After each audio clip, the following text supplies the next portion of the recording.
chance to hear it, so let her tell it.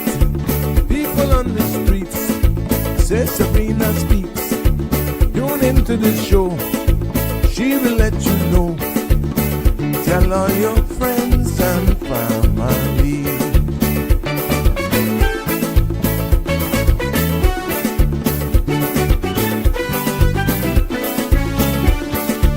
Real talk is no joke. You get the news straight up from grassroots and concerns. You will hear some people gone. So tell all your friends to tune in to Good evening, Cayman. I'm Sabrina Turner, and welcome to Sabrina Speaks, your daily dose of clarity, truth, and community insights.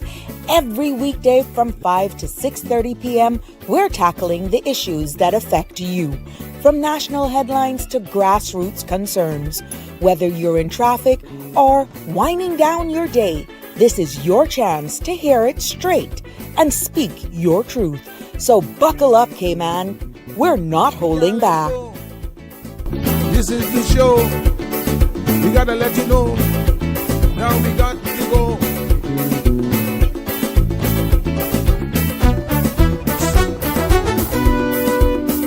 And now here's Sabrina. Well, there you have it. Good evening. Good evening, Cayman Islands. Yes. Good afternoon. Even good night. Even good night to some of you. I'm saying hello, hello, hello. It is good to be back. Fabulous Wednesday here for another episode of Sabrina Speaks. Who's in for it? Oh my goodness, what today has been. I've made 3 attempts to try and get out, and hey, mission failed. But you're live, you're jumping in. I sent out the link, so here we go. Let's get started. And welcome to another episode of Sabrina Speaks, Voices of the Islands, Conversations for the World, and the podcast where voices rise, stories unfold, and inspiration continues to take center stage. I am Sabrina. We are broadcasting from the beautiful Cayman Islands, and it is good to be back with you this evening. Let me say, yes, good afternoon to all of my friends and family over there in the back, and also got a few friends in Little Cayman as well. Even big shout outs to the Caribbean region. UK, you're not forgotten. Nope, not at all. And there's a particular bunch of people that is still on vacation, just decided to extend. Yes, somewhere in the United States of America. Well, I'm saying good afternoon to you as well. You know exactly who I'm speaking to. But for all of you who are still on vacation, then yes, just hoping that the days will not go so fast, because yes, it's school time.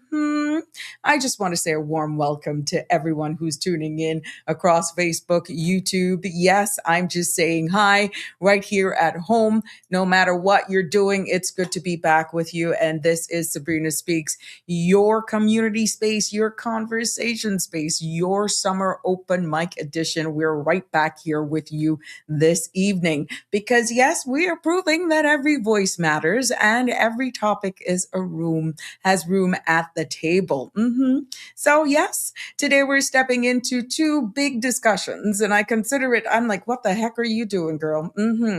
I'm going to try to cover 2 big discussions here, or conversations, but you know how it goes. If we don't get finished today, we will continue tomorrow. 2 big conversation that is not only shaping the region, but our future. And in the first segment, what I will do is talk about the AI generation, as you see it, meeting CXC. Now, it's a part of my news. So yeah, just go ahead and share the link. It's a part of the news, but we're going to be doing a deeper dive into that. What I'm talking about the first misuse cases are already here. And I'm talking about the AI generation meeting now CXC. And parents, students, and schools are asking, what comes next? What I'm going to be doing, hopefully, in this episode is to break it down clearly as to what it means and to share with you exactly what those findings were. And then we're going to be shifting our gears a little bit, and we're going to go beyond GDP.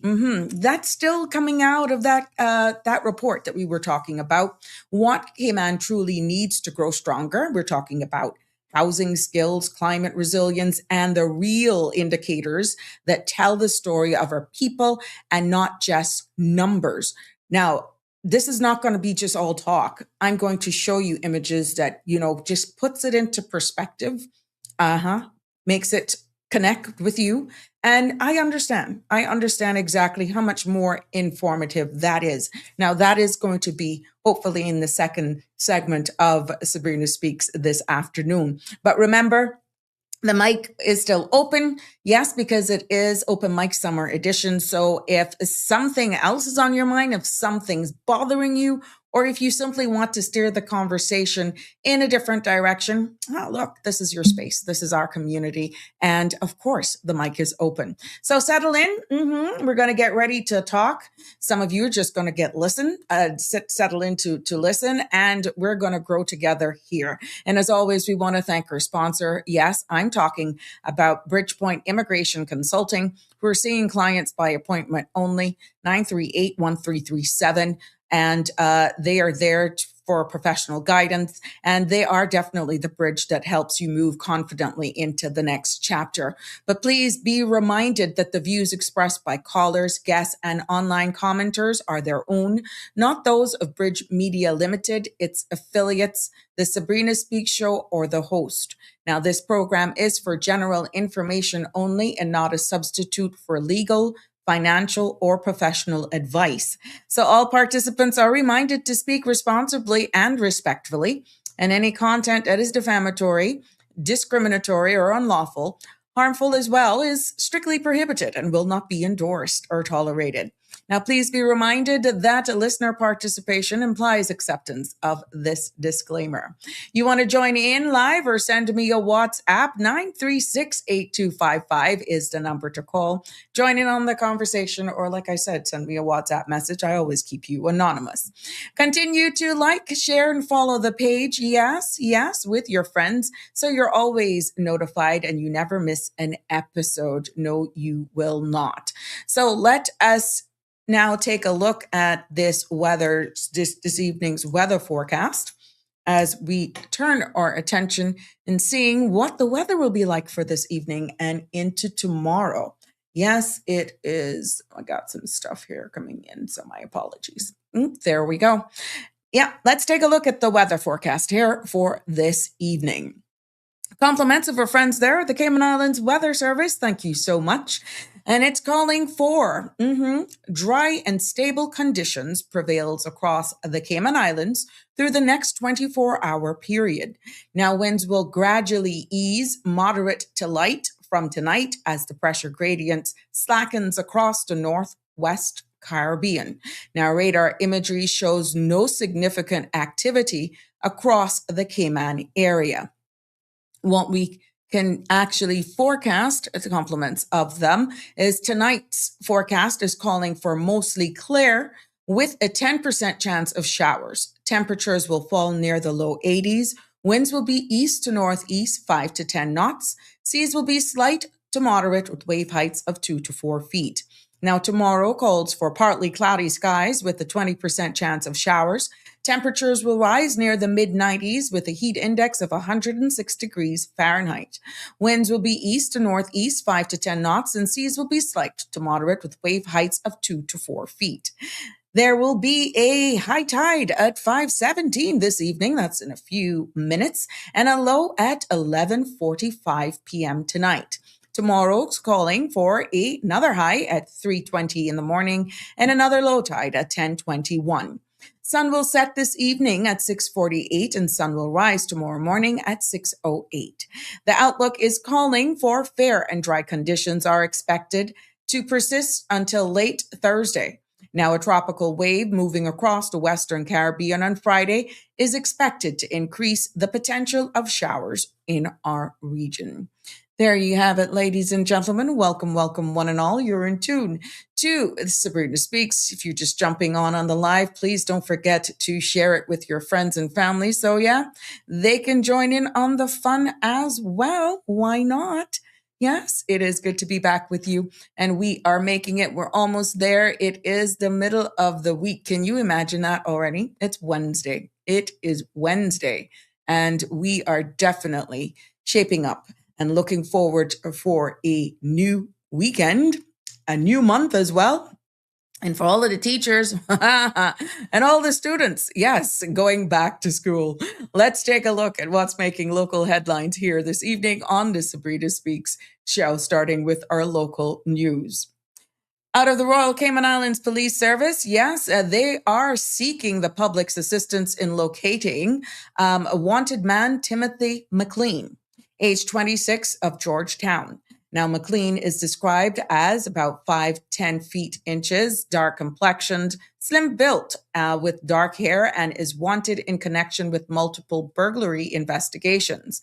Now, police warned that he should not be approached, and anyone who sees him should note his location and call 911 immediately.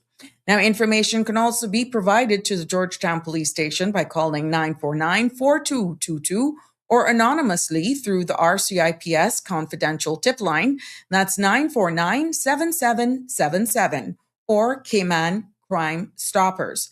Now, officials remind the public that obstructing police or hiding an unwanted person is an offense. In another local news, right here at home in the beautiful Cayman Islands, we see where Caymanians at home and abroad came together on Saturday, the 15th of August for the annual Making Waves Award, celebrating Caymanians who are making meaningful impact across the globe. Now, in its fifth year, the program honors those excelling in their fields and proudly representing the Cayman Islands on the international stage. Premier Andre Ebanks shared a special video message applauding this year's awardees, with some attending in person and others sending messages from overseas. Now, the 2026 honorees included Grace Byers, Tiffany Jeremiah, Connor Childs, Savani Mitchell, Dr. Larissa Johnson, Amy Watson-Rankin, Gunnar Studenhoft, Leah Rivers, Inzangi Bush, and People's Choice winner, Kartik Adapa. Congratulations going out to all of you.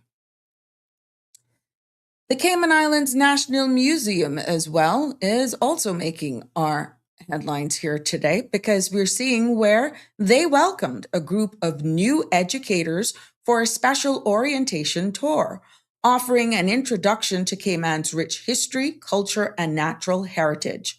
Passport to Success intern Caden James joined education coordinator Narissa Saku-Chalet in guiding the visit, helping teachers connect with the stories and collections that shape the national narrative. Now, museum officials says that they're delighted to support educators as they begin their journey and look forward to welcoming them and their students back into the galleries throughout the school year. In another local news from the Department of Agriculture, yes, Agricultural Health Inspection Services is highlighting a major biosecurity success after officers intercepted a live cane toad in an incoming shipment on July 16th. Now, the interception comes just weeks after cane toads were identified as a priority threat during June's Horizon Scanning Workshop, where experts outlined the risk invasive species pose to Cayman's environment, agriculture, and biodiversity.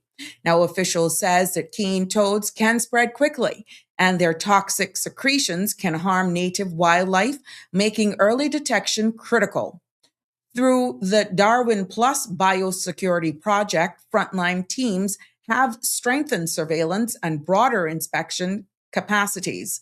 And this interception shows how preparedness and rapid action can make a significant difference. As we continue here with the news segment this evening, we're turning our attention because it is the season. And Hazard Management Cayman Islands is reminding residents to have a clear hurricane preparedness plan as the season continues. Now, officials says families should start with 3 essentials: knowing where they will shelter, ensuring they have enough food, water, and medication for at least 5 to 7 days, and discussing what to do if they're separated when a storm hits. Now, government leaders stress that building a culture of readiness begins at home and that every household plan strengthens Cayman's overall resilience. Red Bay Primary School has made the Cayman Islands history with an outstanding performance at the 2026 World School Team Chess Championship America's stage in Costa Rica.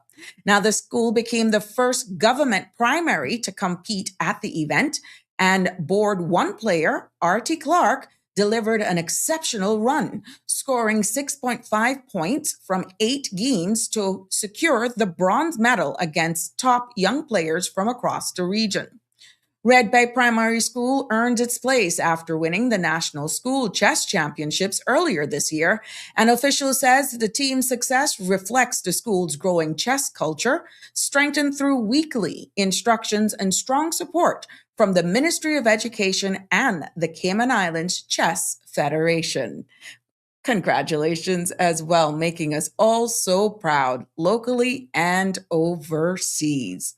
Now let's take and focus our attention on what's happening this evening in regional news right here on the Sabrina Speaks show.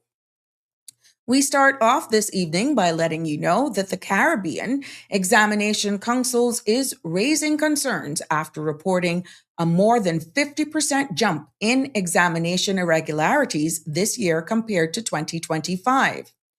CXC says 128 cases were recorded across the region, up from 80 last year, with breaches ranging from unauthorized devices and materials to collusion, and a growing number linked to misuse of artificial intelligence. Now, officials says the sharp rise underscores the need for stronger exam scrutiny and continued vigilance from schools, teachers, and students to protect the integrity of the regional examination system. We go over to Barbados this afternoon because Barbados Government Information Services reports today that the Ministry of Health and Wellness continues to monitor respiratory illnesses across the islands closely and is keeping the public updated on current trends. Now, health officials note periodic increases in influenza, RSV, and other respiratory viruses, and are urging Barbadians to maintain good respiratory hygiene, especially around vulnerable individuals. The ministry says ongoing surveillance remains essential as seasonal respiratory activity fluctuates, and it will continue providing updates as new data becomes available. Jamaica's Information Services is reporting that Jamaica Defense Force has officially opened its new base beauty salon at Up Park Camp as part of celebrations marking 50 years of women in military service. Now, the ribbon cutting was led by Chief Defense Staff Vice Admiral Antoinette Wemyss Gorman alongside Private Shaquan Small. The JDF says the facility supports the welfare of service women on base and reflects its continued commitment to improving the working environment for women across the force. And in international news here this evening, we are getting news that, Ebola outbreak in Central Africa is now have surpassed 5,000 cases, making one of the fastest spreading Ebola emergencies on record. Now, international health officials warn the virus has spread rapidly and says the risk of further national and international transmission remains high. With responders struggling to contain cases across remote and insecure regions, WHO teams continues to scale up surveillance and treatment efforts as the situation remains far from under control.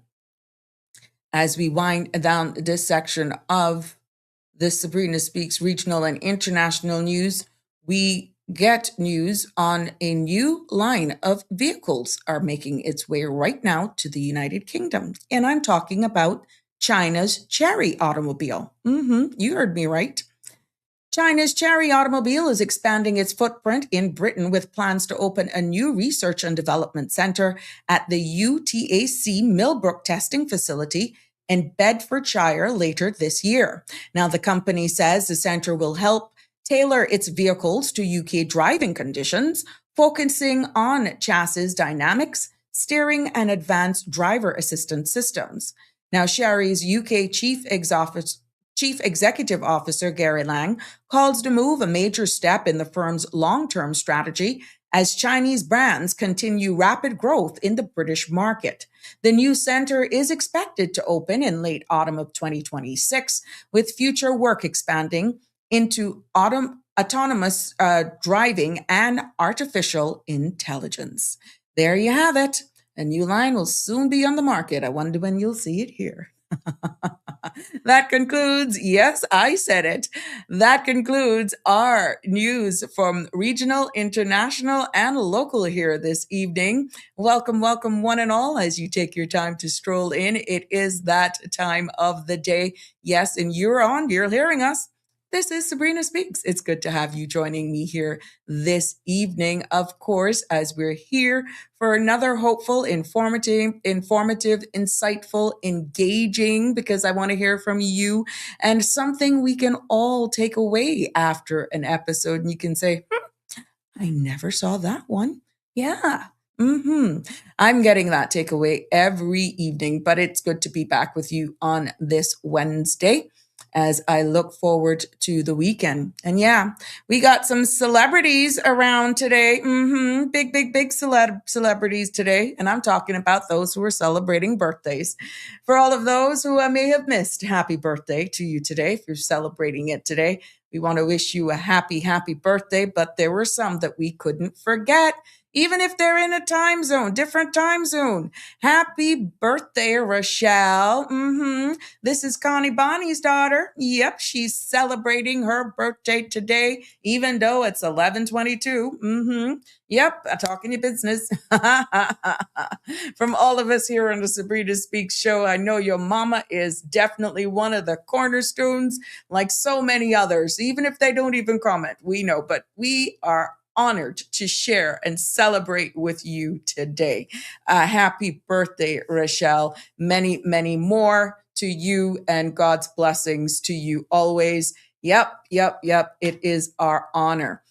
And another big superstar as well, we're celebrating Mr. Mark Rickman. Anyone who's into boating and that sort of stuff, or if ever visited Harbor House Marina, you definitely know Mr. Mark Rickman. And for all of my Red Bay peeps and my Prospect peeps, you know who I'm talking about. You would know him on the ground. Yes. We're wishing Mr. Mark a very happy birthday. It's been a minute, but we want to celebrate you today. We are, for one, saying thank you. This is a man who gives selfless, gives of his time, no matter what. Mr. Rickman is there. And hurricane season, this man is on his toes. He's reaching out to hazard management. He's keeping it together. Yes, Mr. Mark, wishing you many, many more birthdays. Godspeeds to you, and hope we can catch up very, very soon. Happy birthday to you from all of us. That includes Cara, the whole crew. You know who you are. And definitely, I can take this personal plunge on behalf of those who know the Red Bay and the Prospect community group. Yep, I'm doing it on their behalf for you. So many, many more. Please. And look at here. Look at her. Miss Joyce Ann as well. Yes, all of these people are celebrating birthdays with Miss Joyce Ann. I'm seeing all the love coming through for all the posts that I did today. And just like yesterday, my gosh, these things are still counting and you're still sharing the love. Let me tell you, all of these persons that are showcased, they're seen around the world. And it's amazing, people that have never been here, but a lot of you, they hear us talk about you and they're like, oh, please say happy birthday. And then they're commenting and they're like, I don't know who that is. I say, they know you though. So you guys are superstars all over, and we're more than happy to celebrate with you. But Miss Joyce is another one of those stalwarts and one of those who is gives of her heart, always praying for me. Yeah. She always, oh God. But Miss Joyce, we are wishing you one of the happiest birthdays, many, many more. Godspeeds to you, cover you, protect you always.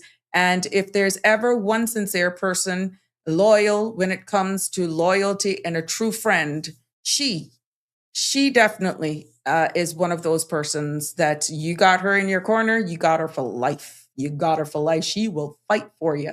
And I'm quite sure I could say the same for the other two that we're showcasing here. I know for sure Mr. Mark is, and this is where you have these personal relationships as a host on these platforms, but we could dedicate an entire show to all of these beautiful persons and for all of those that we have showcased. But it hits home when you have a personal relationship with a lot of these people. And I can, through the little time with Miss Connie, I can only see a glimpse and speak on behalf of her daughter. But when I've had working relationships, personal relationships with Mr. Rickman and Joyce Ann, it's just to a different level. And I'm seeing it based on the love, the respect, and the appreciation that is being shown on our platforms.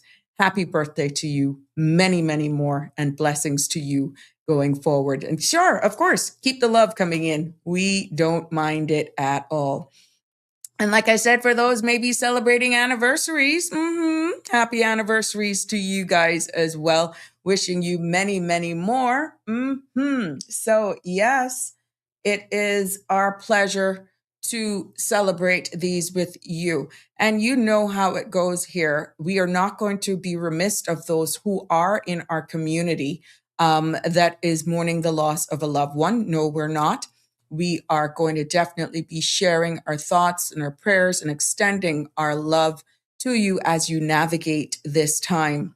And we know that it is not easy. I am telling you, it cannot be easy. If you've ever lost someone that is very dear to you, near and dear to you, that pain is indescribable. And we just want you to know that you're not alone. We are here with you, and we are sending you our thoughts and prayers as you navigate this time. Now, this is time for our community update, and I'll let you know what's going on here. Because here we go. It looks as though we're doing this so often recently that, oh my goodness, it's just, I had to look to make sure that I wasn't repeating this. But no, this is a new scam that's out. And I'm going to share this with you because now this one is Postal Service. I'm like, what the heck? The Cayman Islands government is warning residents about a fraudulent text now. Listen now. This one is claiming to be from the Cayman Islands Postal Service. We've had a tranche of this earlier on in the summer, just before the summer. This is another one that's coming out now. And the scam message tells recipients that a package cannot be delivered and urge them to click a link to update the information or make payment. Now, officials stress that the Cayman Islands Postal Service will never request personal details, financial information from you, or delivery of payments by text. So anyone who's receiving this latest scam now coming from the Cayman Islands Postal Service should delete it immediately. And if you require more information, or report suspicious text that you've received, you're urged to contact the Cayman Islands Postal Service customer care, either at CIPS customer care at gov.ky. And residents are encouraged to share this alert to keep the community safe. So it's there, it's in circulation. Please don't get caught by this. If it doesn't feel right, trust me, just don't even go there. So yes, this is another one again. Yesterday, it was the whole DVDL ticket and whatever, paying fines, whatever. Now today, it's this one, another postal one. So it's, I really had to look at it to make sure that I wasn't making a mistake, but no, this is a fresh one. So I'm not repeating myself. This is a new one now that is in circulation, locals. So residents as well. So just be aware of that, please. Also, this is a reminder from the Hazard Management and the Department of Environmental Health, and they are issuing an important reminder after a nesting green turtle was recently found with a fresh boat strike injury. Now, despite the serious damage to her shell, the turtle was still able to nest and return to sea. But officials says not all turtles are so fortunate. And this is a stark reminder that during nesting season, adults turtles spend more time in Cayman's coastal waters and must surface to breathe, making them at this very critical time vulnerable to fast moving boats. So a collision can cause devastating injuries and sometimes be fatal to these turtles. So you're being asked to slow down, stay alert, watch for turtles, and residents can follow the journey of Cayman's tag turtles at doe.ky, and that's /turtle tracker, and also on Instagram at sea turtles at seaturtletracker.ky. So this is the one that was found, and that's a big gash that is in its shell right there. And as we wrap up the community segment here and letting you know things to know for this evening, it's summer. You've been hearing sightings of sharks, barracuda bites, predatory fish. Well, listen, the Department of Environment's shark research team is encouraging residents to report any shark sightings along Cayman's coasts. So officials says that these reports help track local shark activity and strengthen ongoing research into Cayman's coastal shark species. Now, if you spot a shark, email sharks@gov.ky with the time, location, and if you're able to have gotten a photo or a video. Sightings are then added to a database that dates back as far as 1996. So residents interested, hey, there's an opportunity. Residents that are interested in joining the Department of Environmental Health's Citizen Science Program or the Shark Logger Network can email sharkloggers@gmail.com and learn how divers and snorkelers contribute valuable data all year round. So there you have it. So if in case, and please, we don't want you flooding these people's stuff with, false information now. Just keep it serious. We just want to make sure that you, that everything here goes smoothly and you're not providing wrong information, because we know all of these intertwine with science, with what's happening in our waters. And of course, that has far-reaching implications as well, because that could impact, yes, our tourism product. We want to make sure that we got our water safe. And hello, I was hearing the debate and I had to smile this morning, ocean versus sea, going into sea or shoreline. And we know how we are out there. And I've heard some stories of our fishermen, or all our guys that go out and make their living from the sea. Oh boy, they see some things out there, some big whoppers as well. That's how big they are. So yeah, let's do our part and only provide real and factual information, not to create a panic, because that's resources. Should there be something and it's reported wrong, that could require some resources going out there, that if it's, not true, we could be wasting people's times. So please do not do that. Just make sure you keep it real, keep it factual, so we are not wasting precious government resources. Okay. Welcome, one and all. I see you, Connie Bonnie, in the house. We celebrate with you. North Carolina Love is also here with us this evening. Good evening, Marshall. How are you this fabulous Hump Day Wednesday? Yeah, you fast. I'll tell you a little later. I know exactly where your headspace is. You are something else. Damian Henry is with us. He's saying good evening, all. With a new day comes new strength and new thoughts. Yesterday's challenges are behind us, and today offers a fresh chance to embrace hope, overcome obstacles, and create a brighter future. Each sunrise reminds us that every day is an opportunity to grow, move forward with purpose, and approach life with renewed confidence and determination. Thank you so much, Damien, for those kind words. Damien Henry's the man of the words. I've got to find you around anniversary time, Valentine's time, or just making trouble time. If I need some lyrics, I can find you. Yes, Connie sharing the love, and she's here. We share the love with her as well. Wishing everyone a happy Wednesday. Yes, different time zone. You are more than welcome, my sweet.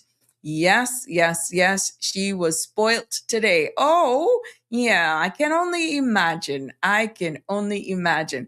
Connie is also sharing happy birthday wishes to Mr. Mark and happy birthday as well, and all the best, as she's saying. And she's also sending love for Miss J as well, Miss Joyce. And yeah, boy, she's been a star today.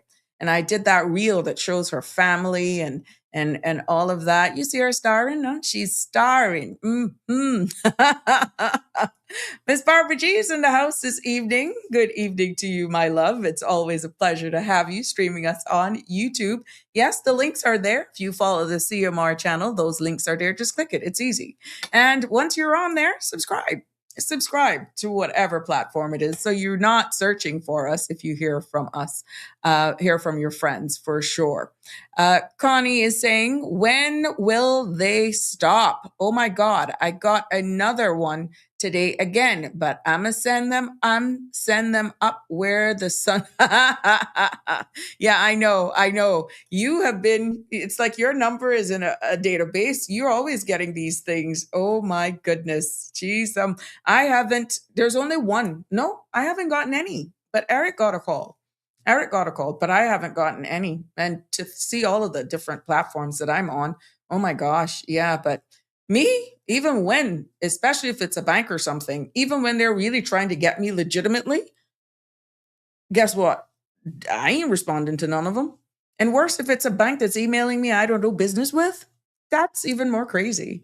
But yeah, so yeah, Connie, I don't know. But yep, be safe. Better be safe than sorry. Live Happy is here with us today. Hello, how are you? They're saying, I noticed that the turtle population is increasing in Cayman, and that's great. Yes, yes, yes. DOE need to remind visitors and locals not to touch the wild sea turtles while in any water activity, and that is the law. Thank you, Live Happy, for that as well. Yes, and it's the same thing when they go to starfish. And I'm not so sure, this interactive thing with the stingrays out at Sandbar and all that sort of stuff, I'm not so sure how interactive that is, because we know that that was a part of the attraction. But definitely you see where from the out by the Sandbar, where that impersonal and all of that sort of stuff has come to, it's opened up this door now that it's extended beyond stingrays now and all of that. So yeah, but thank you for sharing that with us. Always good to have you joining us today. Now, please be reminded that Green Valley Nursery is there. That's okay. That's okay. Better don't make a mistake and call my phone. I'll blow them up. Oh Lord, don't answer, because while you're answering, they're capturing your voice. If you don't recognize the number, Connie, just don't even answer it. I'm sorry. I've been blocking left, right, and center to tell you the truth. But of course, this number is worldwide. So yeah. But they would have to catch me on this line because this is live. So, but on my other device, I have a family one. Nah, I don't know you. You're blocked. You're blocked. You're blocked. But thank you for that. That's a way to go. Please remember, Green Valley Nursery is located out there in Lower Valley. Yes, Donnie is more than happy to share with you some beauties where it comes to flowers. And I'm talking flowers, some of these, even though these came from our, yes, Damien on the road. He shared this with us, but I know Donnie has some of these as well. And look at these beauties. Aren't they beautiful? They're beautiful. Those orchids yesterday were just gorgeous. And so was that purple hibiscus that you shared with us. Was it a hibiscus, Connie? That purple one was beautiful. But yeah, I want to thank Damien for sharing these beauties with us, as he is our new addition content creator in Bloom here, joining Don and Donnie and Connie Bonnie here in the group. But yes, Green Valley Nursery, located in Lower Valley, right here in Grand Cayman, open from Monday to Saturday from 7 until 4 p.m. She'd be more than happy to actually help you. Yes. Connie is saying, thing is, Auntie, I do busy with I too busy overseas companies, and oh yes, so they can catch you easy. Ah, that's why. Yes, based on the line of work that you do, Connie. Yeah, you are very much. Yes, you are susceptible to that. Mm-hmm. Yeah. Yep. Yep. Yep. Oh, the Rose of Sharon. Really? Boy, I'm learning some stuff from you guys. Mm-mm-mm-mm-mm.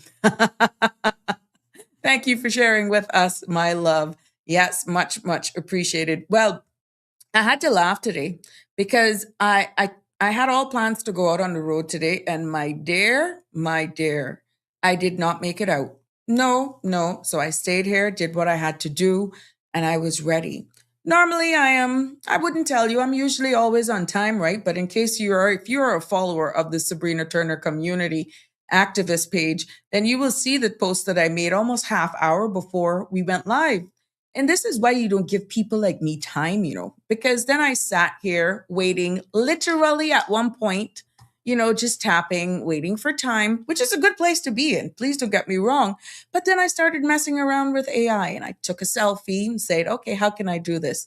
Now, look at that. You can see I'm not lying because I'm dressed. I was literally waiting on time today. Thank you, Jesus, that I was able to do that today. But to show you how AI works, that's not even my hand.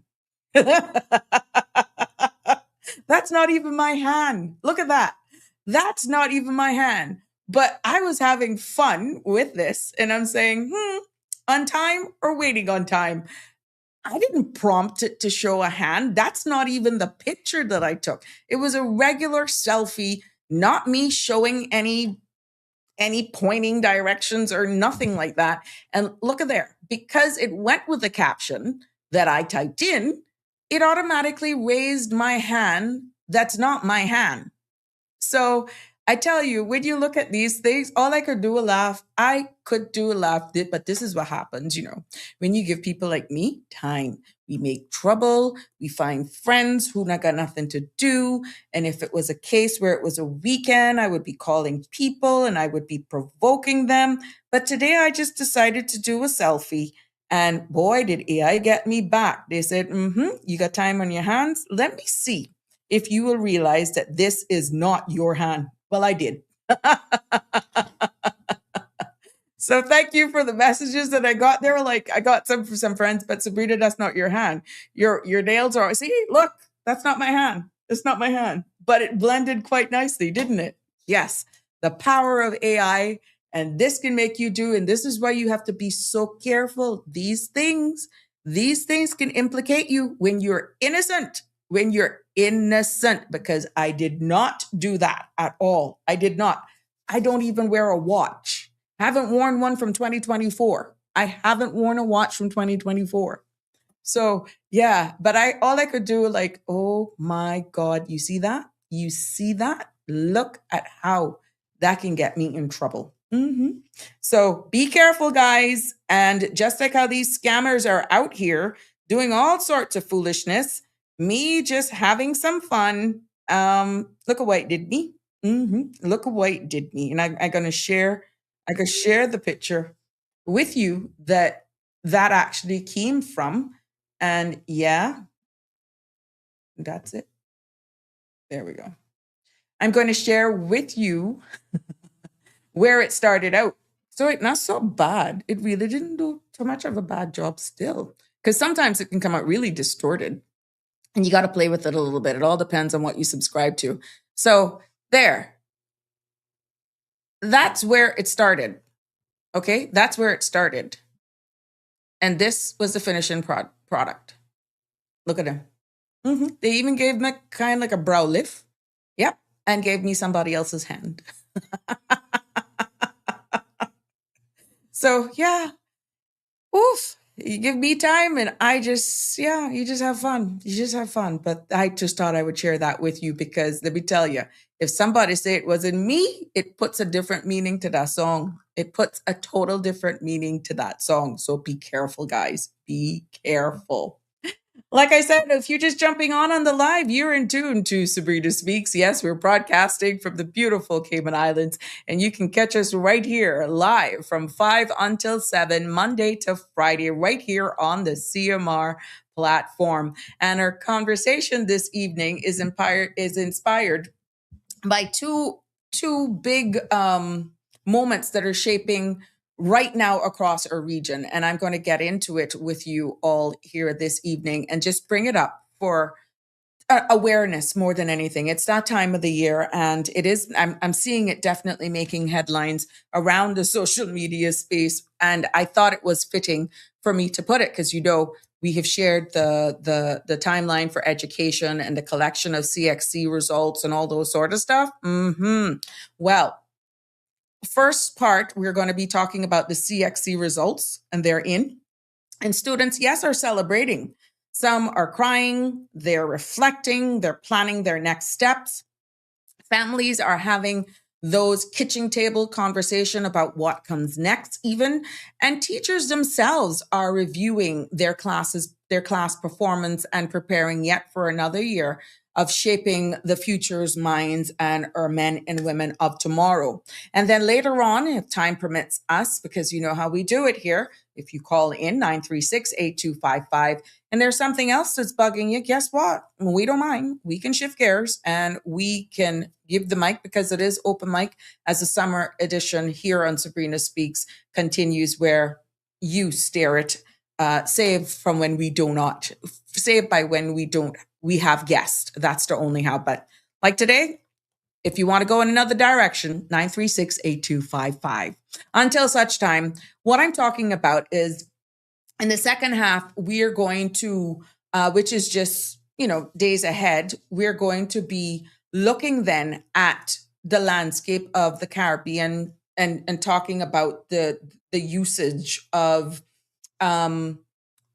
when we look at what's happening in our GDP and how that's impacting us. We dabbled into it a little bit, but we're going to do a deeper dive this evening. That's what we're going to do. So we're going to be breaking it down, because going and starting back with the CXC and digging a little deeper in that, you saw me covered it in the news.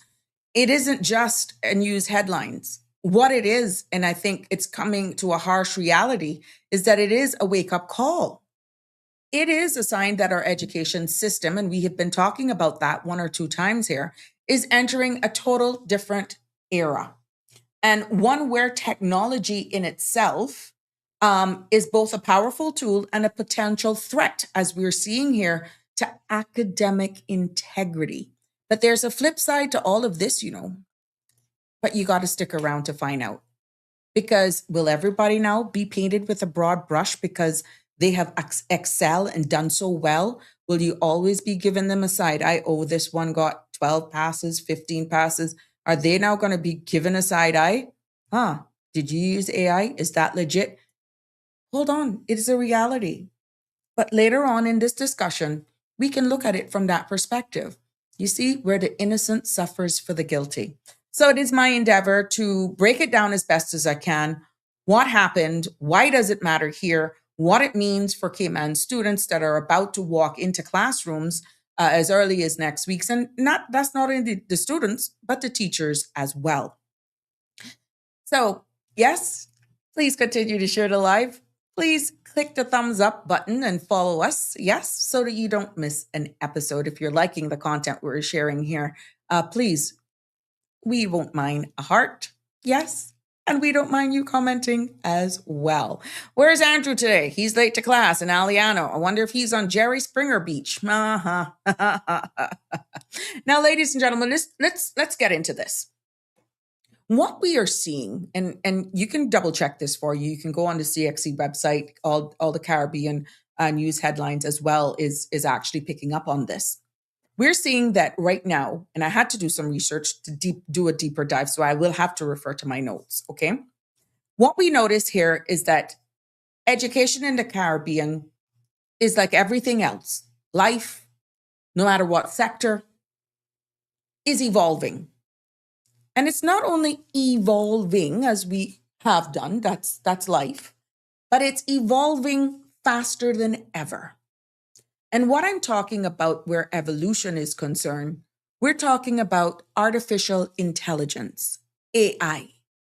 Artificial intelligence tools are now a part of everyday life. I use it to be more efficient here, clickety split to fact check. And that's not to say that we should be 100% rely on everything, because there are certain things that it spits out because I know what I'm expecting and I know it's just making sure you tailor it up and that sort of stuff. I'm like, this is rubbish. Redo this. Where did you get this from? I literally question it. And sometimes it answers me back and it gives me attitude, literally. And I use multiple platforms. I'm being very honest. Me and that go head to head. I don't just leave it so, because I know what I should be expecting. And I look at multiple sources, reliable sources. So sometimes just listening to the first prompt and feedback is not always 100% factual. But you can't take away from it that artificial intelligence tools are now a part of everyday life. In businesses, in our day-to-day lives with helping us organize. And looking back into the education space now, from homework to help research, to writing, practices, to creative projects as well. That can help you, give you some ideas. And students, teachers, we all use them. Yes. And as parents, we do as well. But there's a but. With this new technology comes new responsibilities. And we have some of the younger generation, some of the younger kids in school that are very much advanced in the use of multiple AI tools. That's not always bad.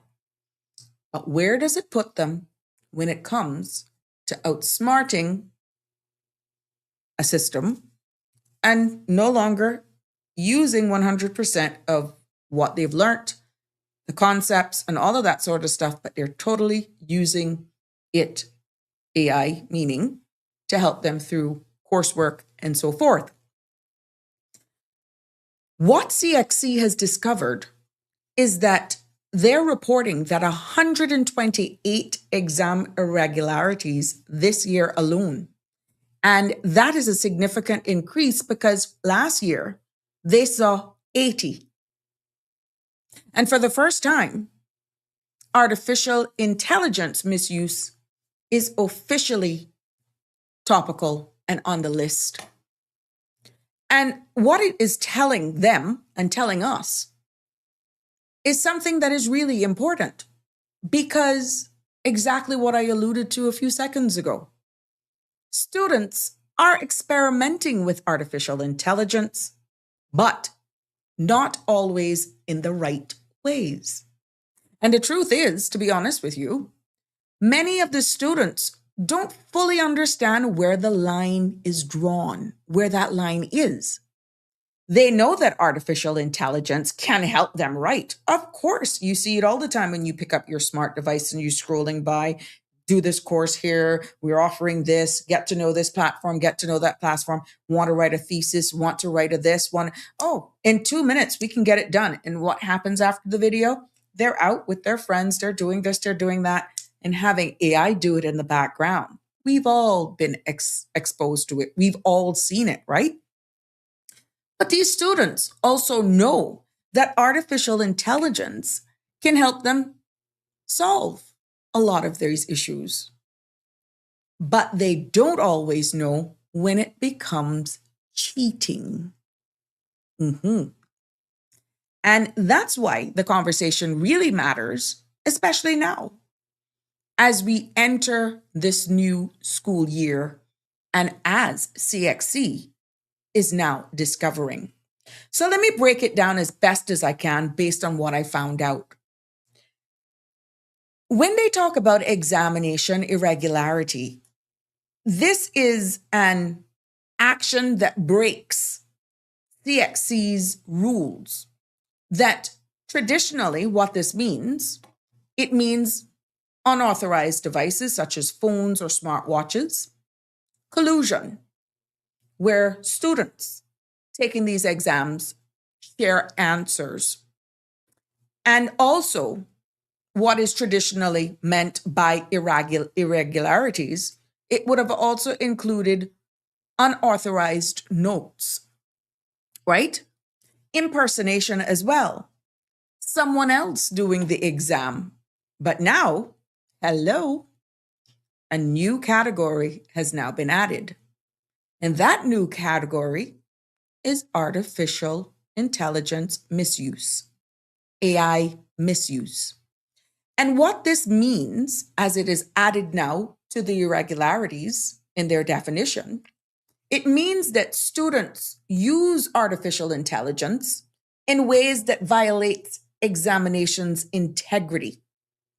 And the key point to this in my findings and in multiple articles that I read is that the AI misuse don't happen during the physical sit down papers, No, it happens during the SBAs, during the digital submission, online assessment, and coursework that must reflect students' own ability. So it's not like at least they haven't discovered that yet, when they're going into the big auditorium and they sit down to do their test. No, that's not the time. It's their coursework during the term that they're seeing. But isn't that what we're seeing advertised as these apps that can make your life so much easier, gives you more free time, give you balance? But are you really doing it? No. And this is what the article is pointing out. Yes. And this is the first time that CXC has had to formally address AI as a part of exam misconduct.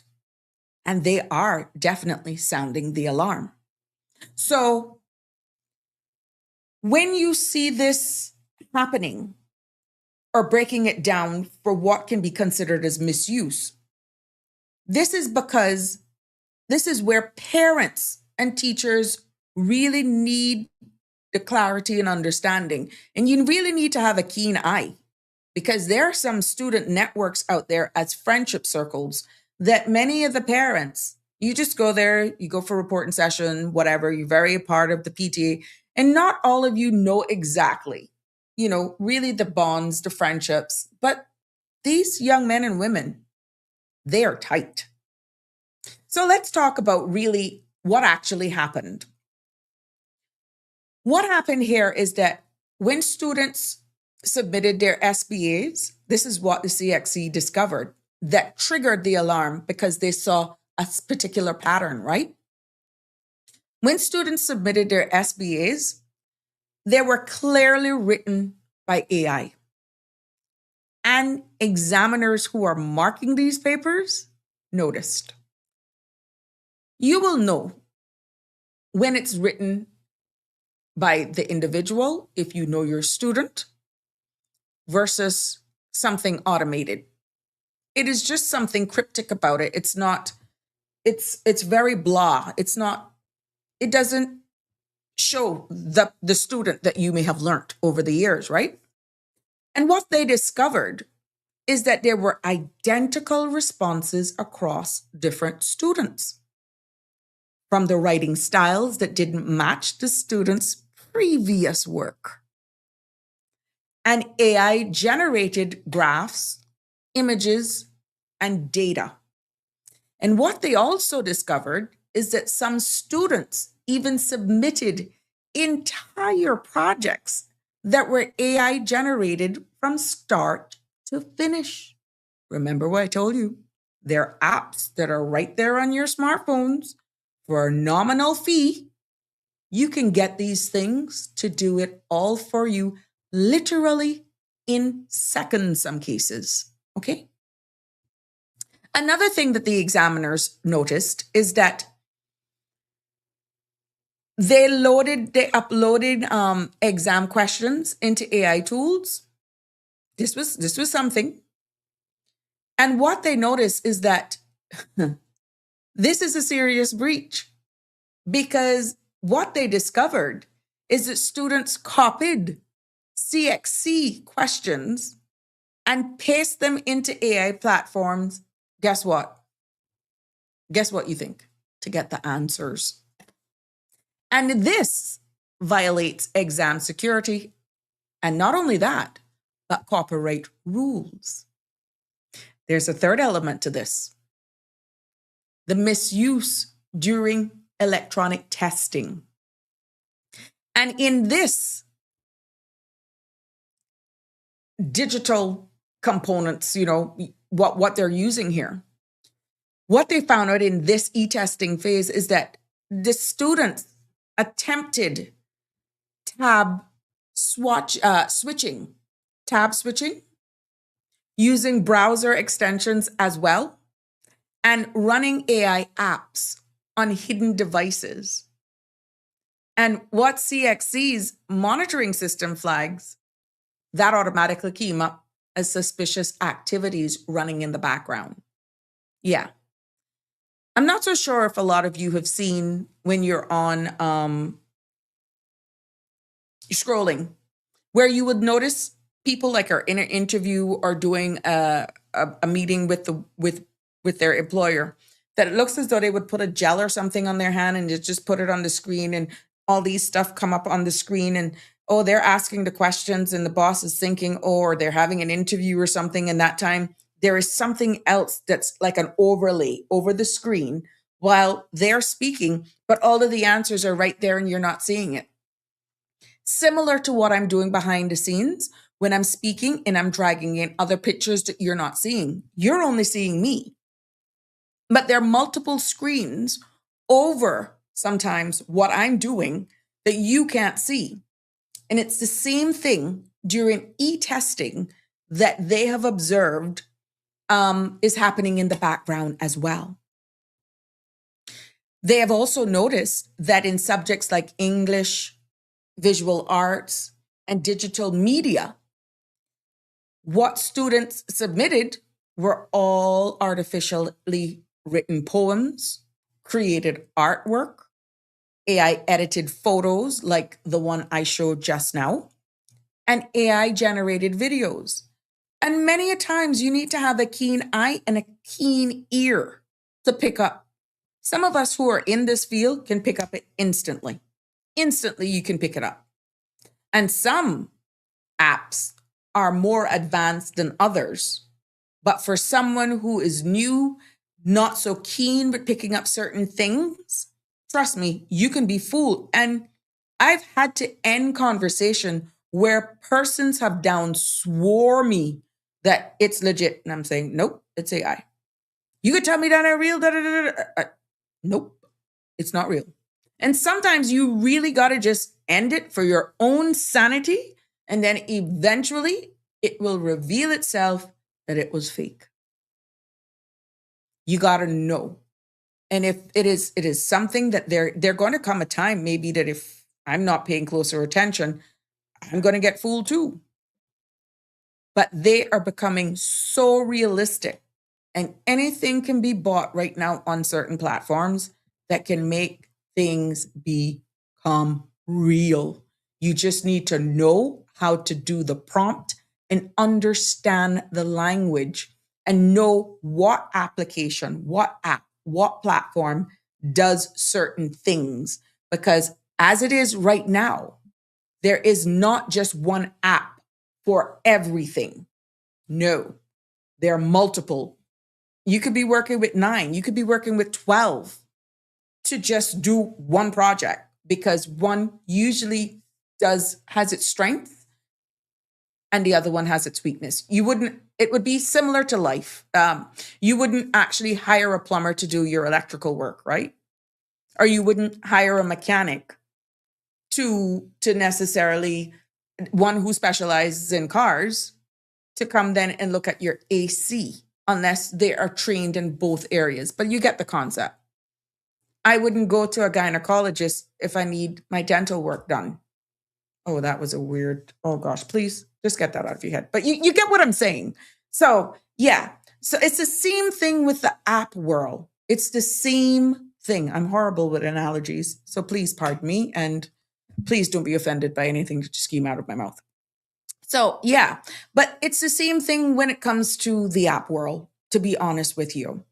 And why this matters here in Cayman and in the Caribbean region, it is very important because, like I said earlier, this isn't just about cheating, you know? This is about credibility of the Caribbean education. And if AI generated work replaces students' efforts, guess what happens? Grades then lose meanings, skills aren't developed, students themselves enters university unprepared and will fail miserably. Employers themselves will lose confidence in regional qualifications. And international recognition of CXC credentials is also at threat. CXC now must protect their integrity of its exams. And I'm happy that they caught on this very early, but the fact is that it has jumped from what they've caught from 80 to now 100 and whatever the number is, sorry. That says how much more slipped through. And students as a whole must understand the bigger and grander scheme of things. That shortcut today becomes huge setbacks tomorrow. And right here at home, where our students compete globally, not only right here, we're competing globally for scholarships, university placements, job opportunities. Academic integrity is not an option.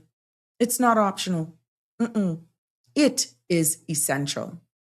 Damian Henry is weighing in. Before submission of any coursework, we use the program Turn It In to detect AI usage and similarity checks.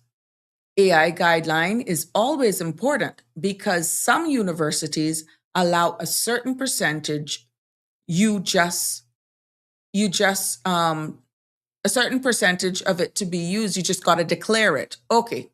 Yeah. But right now, with what's happening with the exams is that it's gotten out of hand.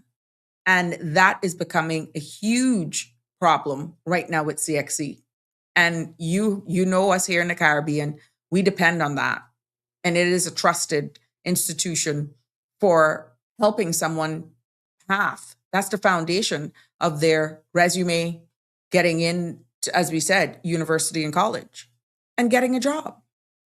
So there are consequences, though, yes, because CXC has made it clear.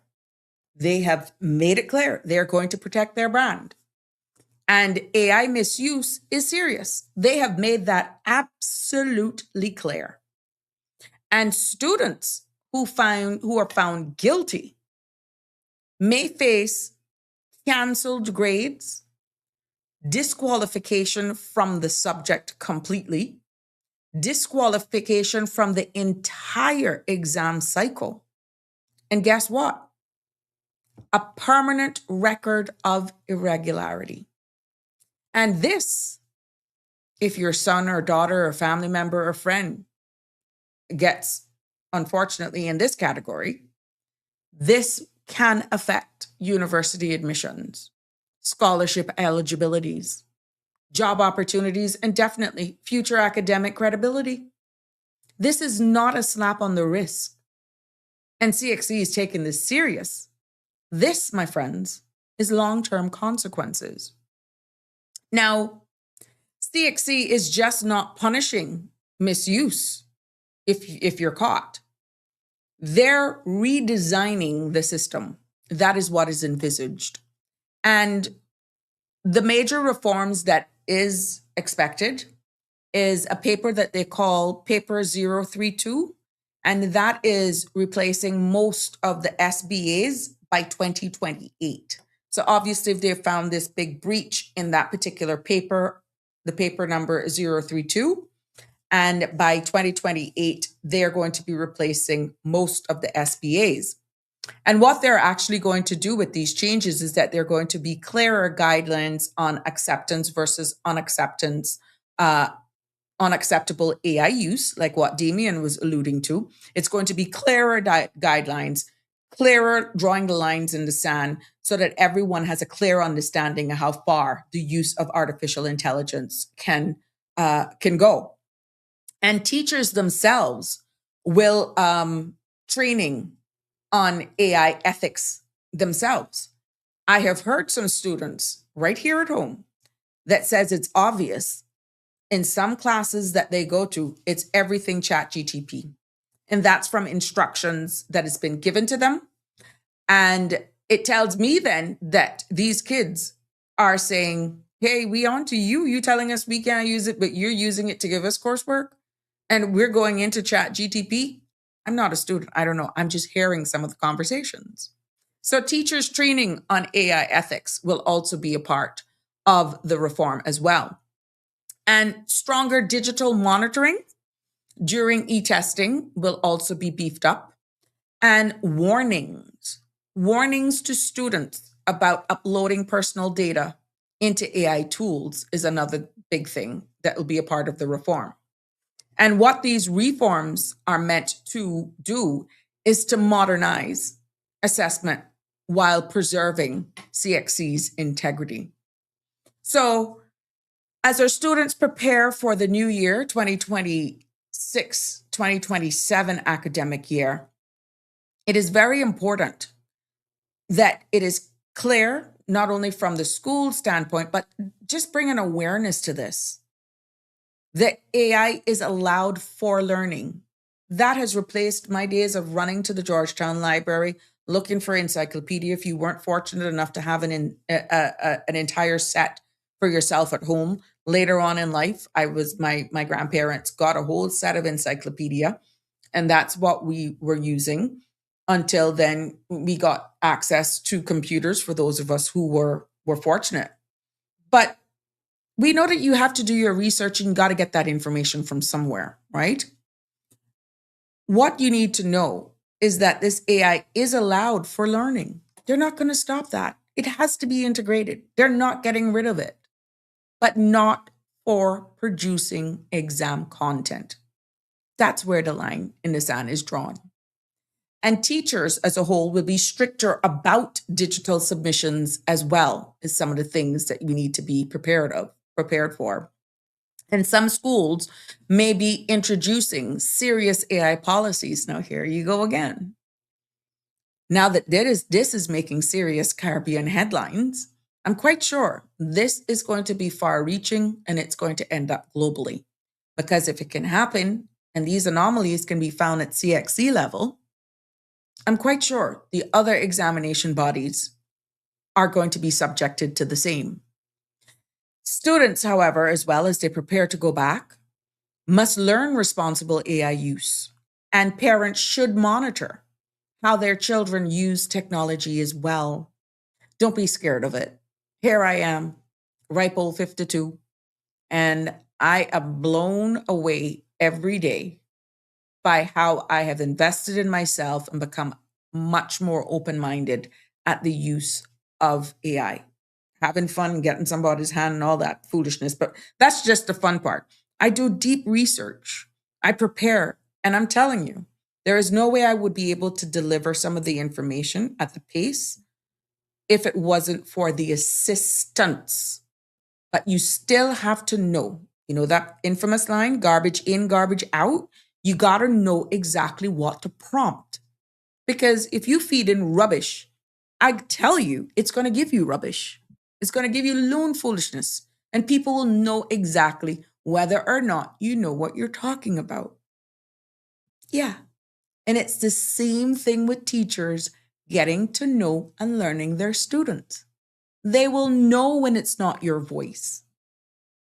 You don't think for all of this time that I have been here on this space that you guys have picked up a certain style, and that if there's a particular post or something that I say or even write, you would know, well, that don't sound like Sabrina. Her personality is like this. Oh boy, she's pissed. Oh, she's being diplomatic. It's the same thing with teachers. You get to know your students. You get to get an idea of my personality, but that sounds a bit off. That don't sound like her. Yeah, it's the same thing.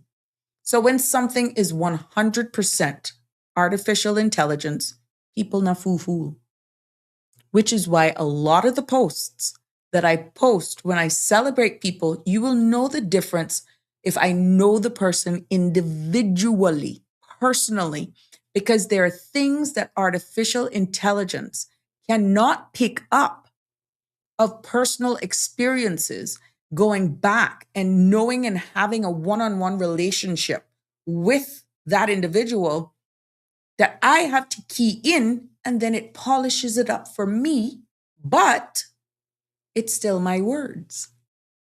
And that resonates with the recipients because they see and they feel and they hear me in what is put in. Something that is just blah or very professional or this, you will know, well, she know that person, but not that personal. She can't share those personal stories. That, yeah, you will know. And it's easy to pick up. It's the same thing when you're monitoring your kids. It's not like all of a sudden they have just become geniuses overnight and they're giving you top notch. That's not how it works. That's not how it works. You gotta be switched on and don't be scared of it. Don't be scared of it. So this school year will be the first where we're noticing there's going to be a change, and a change where AI literacy becomes essential and not optional, but making sure that it is used responsibly. Damien says, just like how the world is moving into technological era, so does all these examination bodies need to keep up with the times to face or face the consequences. Students can challenge it because AI cannot 100% prove that they are cheating. AI often prompt that they are not always accurate, and that's protecting themselves. There's something I think, I only caught a little bit of it, hearing something about somebody or some organization suing Meta because of addiction to young. I'm going to look into that a little bit more. I'm going to see if I can find that news article, something about the addiction to young people and being addicted to AI and being addicted to different platforms or different things or devices. And it's like, woof. People are sounding the alarms. This is not what we intended. Yes, we wanted it. We need it. Yes, it makes our life easy, but there is an addiction. I'm going to look into that a little bit more, but there's something I saw or heard on one of the big news sites, or there was something I was watching where Meta is now being sued for addiction of young people or whatever. If you know about it, just comment below or send me a WhatsApp 936-8255. But I'm going to try to look at it to see how it really then, Damien, connects with this conversation. So yeah, at the end of the day, you're right. And it aligns with exactly what I said. It aligns quite nicely. Hey, Miss Dorothy, good evening to you. I trust that you're well. Always good to see you jumping on the live and letting us know you're there. Always a pleasure to have you with us. Now, when you look at this, right, I want to take just a few minutes before we go into the other discussion this evening. And please be reminded, the phone lines are wide open, 936-8255. Should there be something else that's bothering you and you want to just jump in on the live, that's fine. We will stop. We will entertain you. 936-8255, but we end at 7. We end at 7, so just be conscious of that. Please allow me, before I wind down this section, to just pause right here and talk about, how it could be already affecting students right here and across the Caribbean. What I'm talking about, and I alluded to it earlier on, when we talk about AI misuse, cheating, exam irregularities, there is really an honesty another side to the story, It is what we would call the quieter side, but a painful side as well. And that side is the reality. The reality that good students, hard-working, academically just invest, honest students may now be doubted because others chose shortcuts. And that's not fair when you look at it. That's not right, even. And it's something we need to address openly. Because, like I said at the intro, will some of these walking across that stage now get a side eye? Wonder if that legit, they did CXC or what? I wonder. You get where I'm going with this? When that could be furthest from the truth. So, there is the shadow that falls on honest students when you look at this.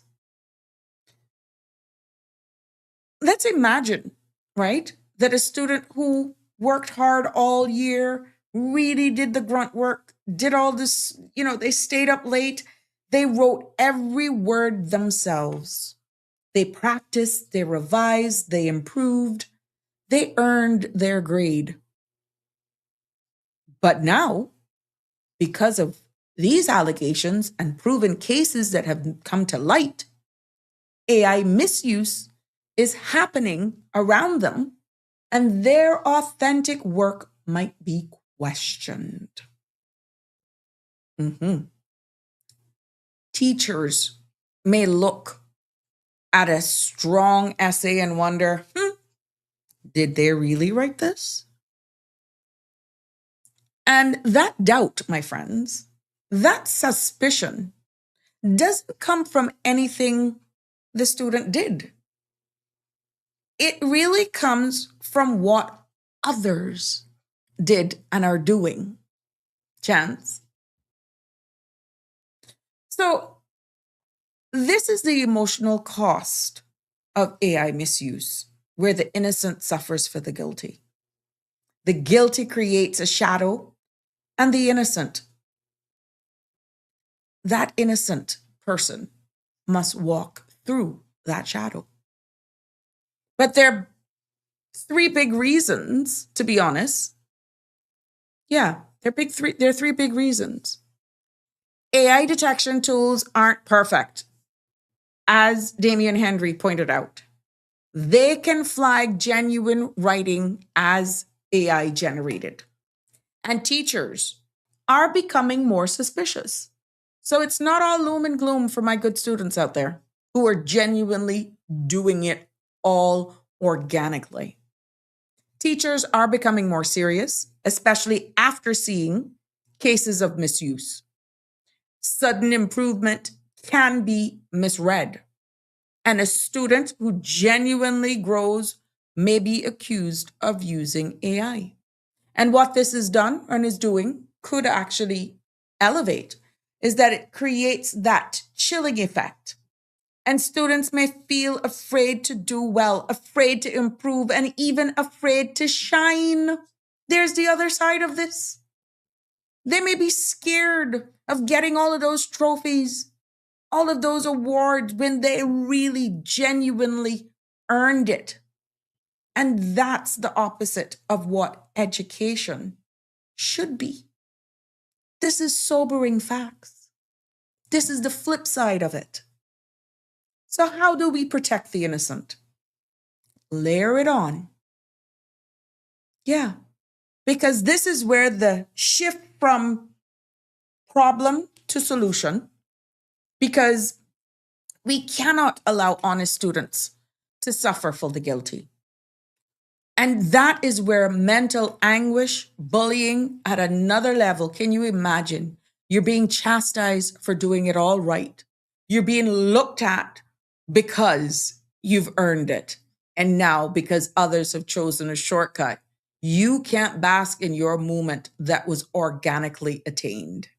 What a sick world we're living in, isn't it? What we need is clear, fair, transparent systems. And those systems needs to be put in place so that they protect authentic students' work. And when you say about what that is, because I mean, here we are, this is another layer of us teachers having to shoulder this. Well, guess what? We're going to end up losing a lot of our organic kids to these who are just using AI if we don't tighten up the bootstraps. We don't want the opposite of what education should be, to actually be the loudest voice in the room. And some of those things are exactly what we alluded to earlier on. Clear AI policies in every school. Yeah, clear AI policies. And process-based submissions as well, where I guess you'd have to see the draft notes and outlines. And then teachers training. Here we go again. An evolution of authentic students' voice, where you are going to be forced to know your students. It's not just, oh, yeah, that one isn't, I know them by name, but do you really know them? That is another layer that our teachers are going to be forced to enhance, to become more alert, to become more aware. Yeah. You have to be able to know that student's authentic self. And appeal systems as well. Appeal systems for students who are wrongly flagged. Can you imagine? That's almost like proving your innocence after you've toiled and did all of those work and did all that submission. Now you going to have to go through to prove that you didn't cheat and you earned it. That would set anybody plumb crazy. And young people, we know that they're struggling anyhow. Here's another layer of reality that shows the other side of the coin in this subject. We're going to be looking as well for balanced assessment methods that don't rely on one single piece of work. So you're going to have to show a pattern. So whatever you're doing this school year, you better keep it up. Because if you come in here and it's not making sense, and all of a sudden, by the first quarter of the school year, you just shut up. That's flagging. But then here we go again. Here's the flip side. What if it is really clicking that subject? You understand the principles. Well, how? Were you doing extra classes? Were your parents doing something? Oh, it just clicked. You see where I'm going with that? I did that deliberately because now that student has to defend themselves by saying, no, this is truly organic, mom, dad, or teacher, or guardian. I really get it now. I used AI tools, for example, to give me the basic principles, and now I get it. So all during that time now, they're going to have, but I genuinely did it. Let me tell you something. I salute all teachers, and I salute all of those children who are using AI responsibly. These steps, my friends, ensures the integrity, if implemented well, is rewarded and not doubted if these things are implemented. But there is emotional toll to all of this, which is heartbreaking, to be honest. Students who do their work honestly could get a sense where they're discouraged, untrusted, overshadowed, and like I said earlier on, afraid their success will be questioned. I'm quite sure many of us can look at this in our adult lives, know that you've done things above board, continuous to do it up above board, and you're the ones that are questioned. You're the ones where their extra due diligence is being done, and the one who's taking the shortcut always waddle into poop and come out smelling like a rose. Seems a little unfair. But now our students are going through this very same thing. And some may even stop trying because they fear of being accused. Some may become a recluse. Yeah. But we cannot let that happen. We can't. Not in Cayman, not in the Caribbean, nowhere. We can't. No. Our students, even adult students, deserve a system that recognizes their efforts, their growth, and definitely their voice. So, for every student, every parent, every teacher, every guardian, I just want, but especially those students. Damien is saying, look, this article currently in the news. Jason Ardy, ex-Cambridge Cambridge professor at the center of plagiarism now found dead. Yeah, that was in circulation the other day. That has been all over social media as well, Damien. Yeah. So there is an appeal here this evening for all of my students. Your work matters, and I'm just going to be very honest with you. Everybody's calling me Auntie Sabrina. I'm going to be your mom, your big sister, whatever it is. Even my adults who are in tertiary education, and you're finding yourself being caught in this, right? Your efforts matter, and your voice definitely matters. And AI may be a powerful tool, but your minds is irreplaceable. That's the key. And if you don't nurture those minds, if you don't use it for why God gave it to us and totally dependent on these things, it's a waste. But as we enter the 2026-2027 school year, I want you all to know this, that we are building systems, those educators and government alike. If I'm not mistaken, I hope I didn't delete it. There is something with CXC and teachers are asked to log on. Did I miss something from the Department of Education? Did I miss something?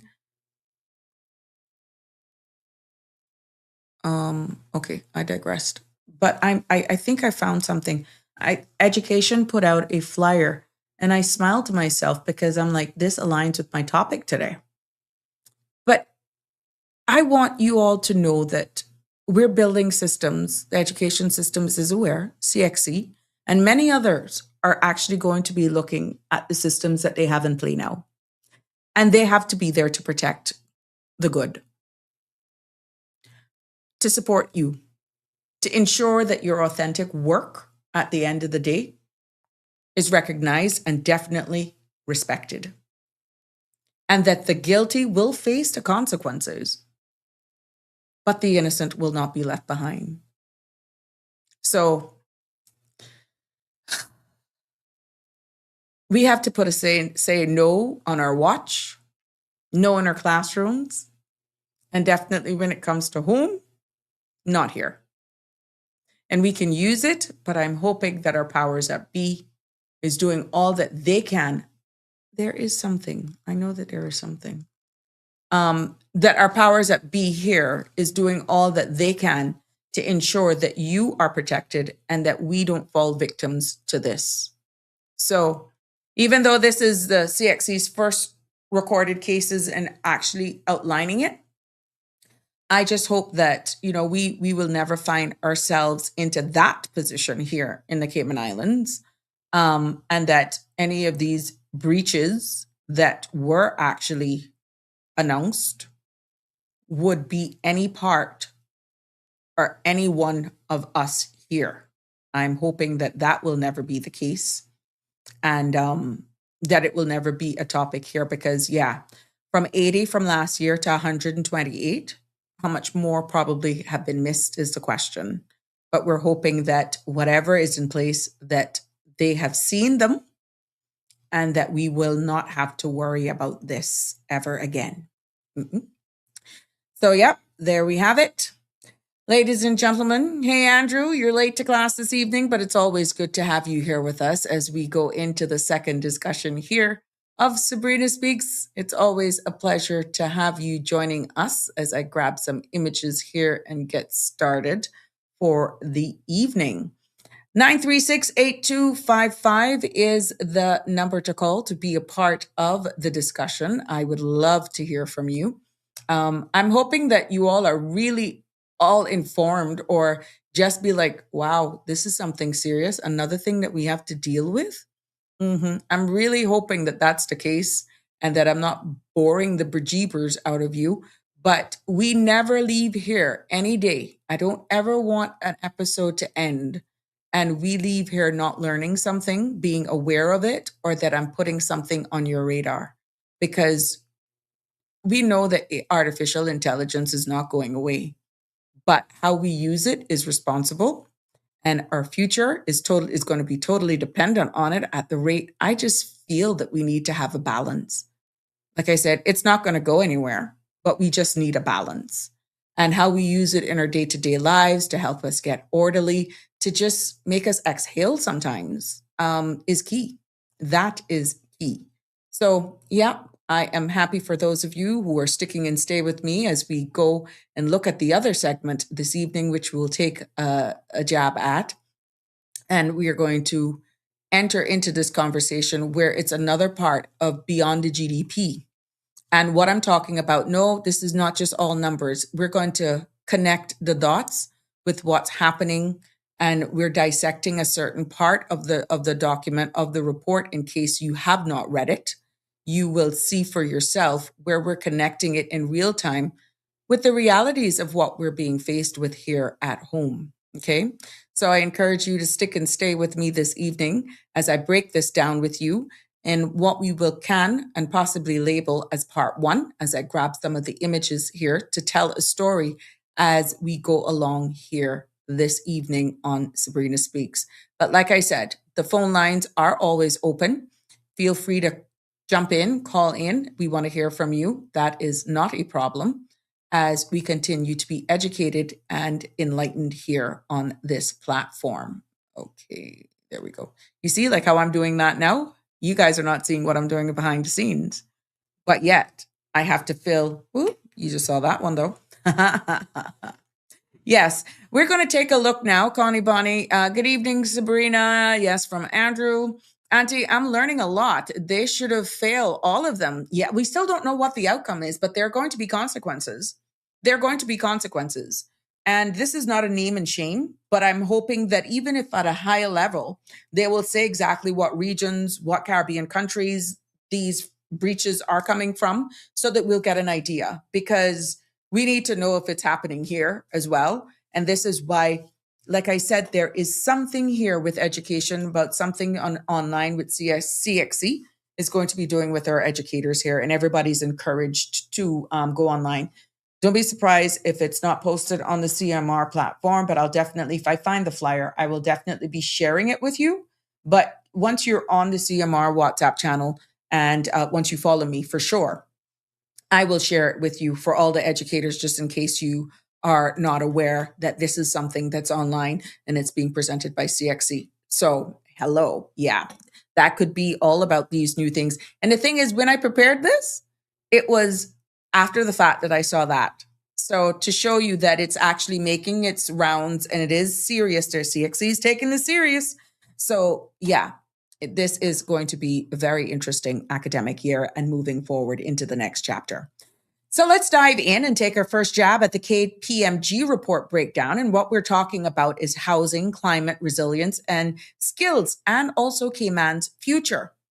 So this is what I want to do. And I want to do, in this segment, I want to do my best in trying to break down the big issues in as layman language as I can, so that we can all understand what's happening and how it affects our everyday lives.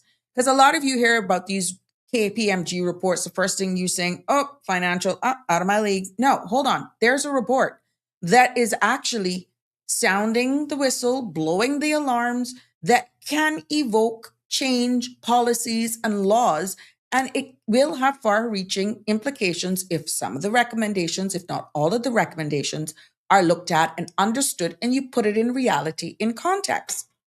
But what I'm saying is that we want to dive into a portion of the KPMG report that is making waves across the region.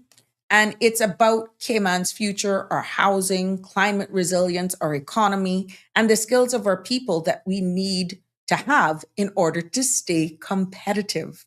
We were just talking about the misuse of AI. And if you don't have it, hello, we identified we're competing globally. Now, this isn't doom and gloom conversation. It's a wake-up call. It is a roadmap that I'll be sharing with us all. And when you look at it, it strengthens our need for maintenance. Okay. What we need to look at right now, let's start with something that we all know. We know how strong Cayman is as a financial district, right? We have solid, say what you want, public finances. And I'll be pulling in images to make it make sense. We are a major global financial center, and we attract investments and talents from all over the world. But here's the big thing. Being strong today doesn't guarantee being strong tomorrow. And in this KPMG report, it warns that the rising housing costs, climate threats, and economy concentrated in a few industries could weaken Cayman's resilience if we don't invest wisely. And this is the foundation of the entire report. For emphasis, KPMG report warns that rising housing costs, climate threats, and an economy concentrated in a few industries could weaken Cayman's resilience if not invest wisely. And this is the foundation of the entire report. Cayman is good, but we need to protect that very same goodness.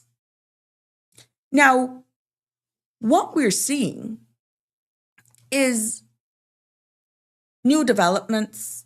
We're seeing the construction. We're looking at a particular part of this report that it didn't really mince words, to be honest with you.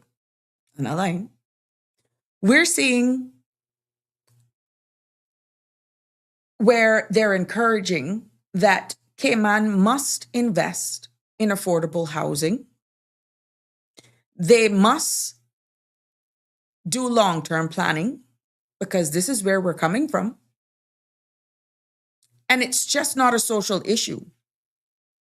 This is where we're coming from. This is an idea of where we are today. They didn't mince words. They said that we here as the Cayman Islands must invest in affordable housing and long-term planning because housing just isn't a social issue. It's an economic stability issue. And what is found is that when housing becomes too expensive, families themselves struggle.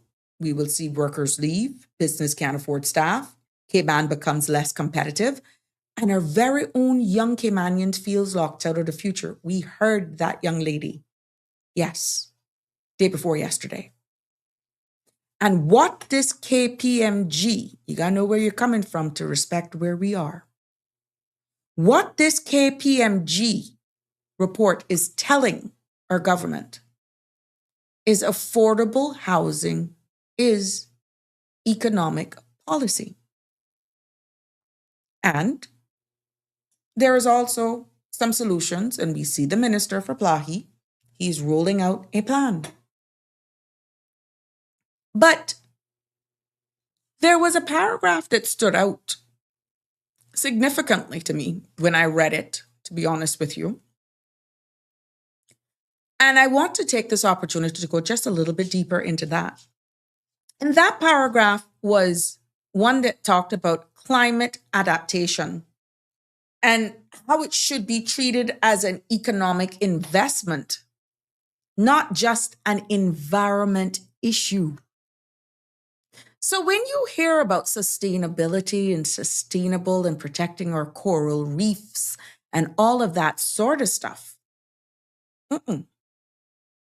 protecting Cayman from storms, rising sea levels, is about protecting our very own money, our homes, our tourism, our future.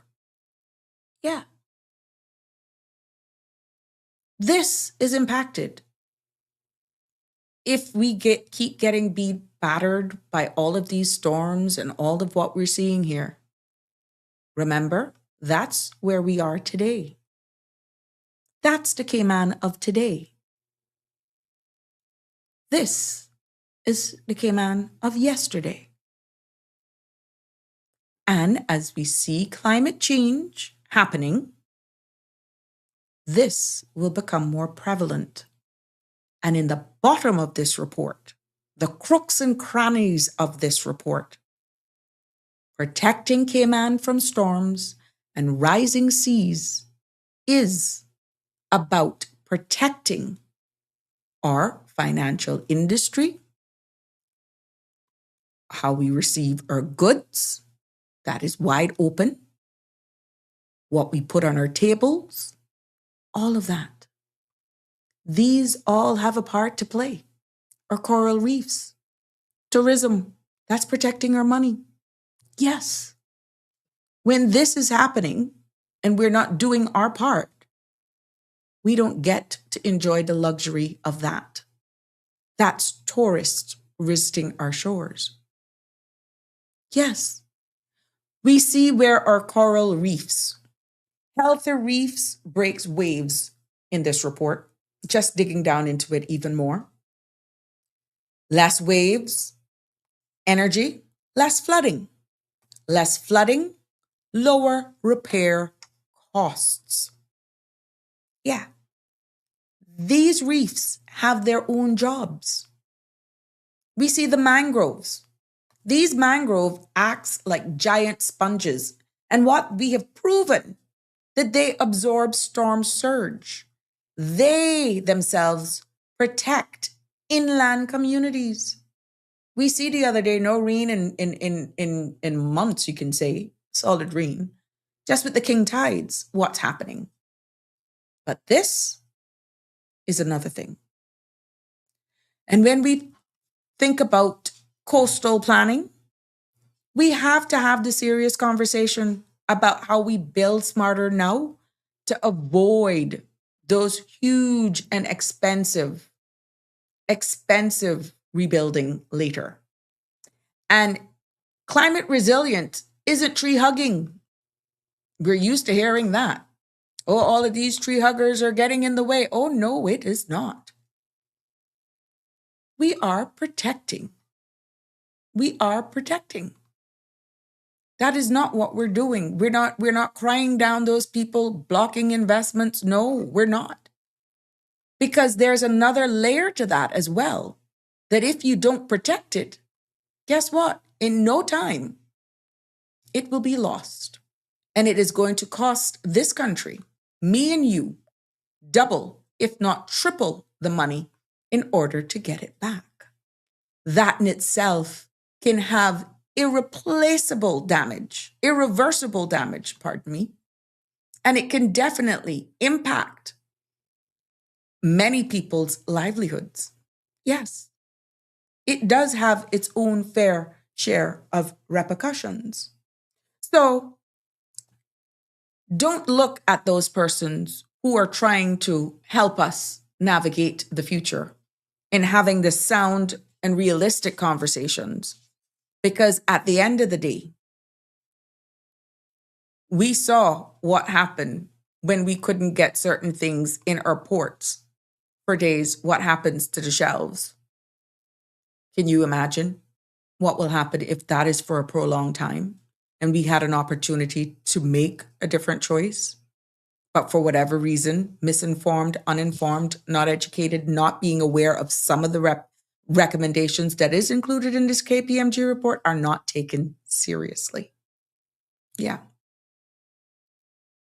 Andrew is saying, contingency plan A, B, C, and D is what is needed. And he also weighs in, if we lose the financial stability on the world stage, given a potential global depression, as a question. Next, if we lose our tourism, business and corporate businesses will fall like a rock dropping off a cliff. So sorry to point out that reality in the situation. Our environment is deteriorating rapidly. And bottom line, in this KPMG report, they did immense words into 5 key examples that were outlined in that. 1 are coral reefs. 2 are mangroves. 3, smart coastal planning.